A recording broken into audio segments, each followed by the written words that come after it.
there was a guy, we think he was either drunk or high in front of our house. He peed in front of our house.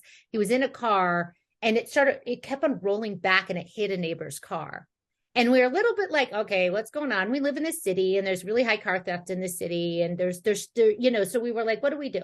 My neighbor was like, oh my gosh, like really on edge about it. Right. And I got texts all night about it. Like, look, it's 2:00 in the morning and now the car's gone and this and that. Okay. The next morning, she sends me an article about all these hate crimes towards Jewish people were supposed to happen yesterday, like all these rallies around the country were supposed to happen. And I live in like the prominent Jewish neighborhood in Denver.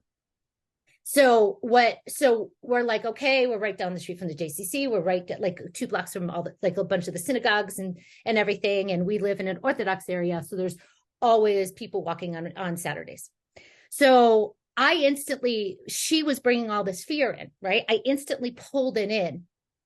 And I was in that fear. And I was like, oh my gosh, I'm not going to let the girls go for a walk. We're not going to walk the dogs here. We're going to go to the park. We're not going to walk here.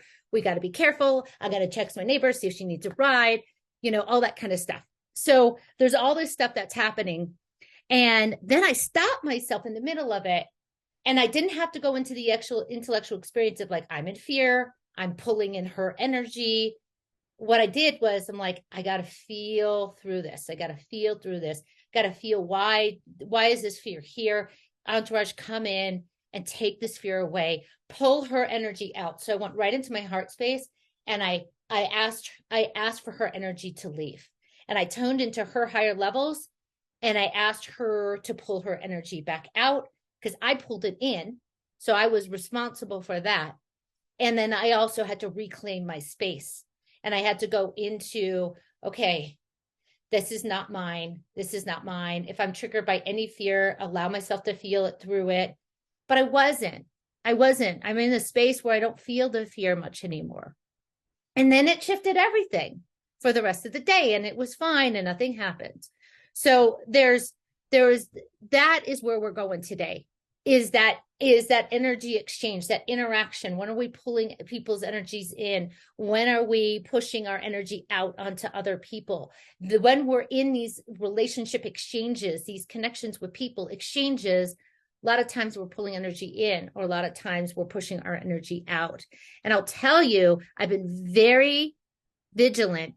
Yeah, I think that's the word. Very vigilant on making sure I'm doing this like all the time now, even throughout the day, not just at night where I'm going back through the day and I'm pulling my energy out of certain incidences or certain experiences I had, and I'm pulling everyone else's energy out.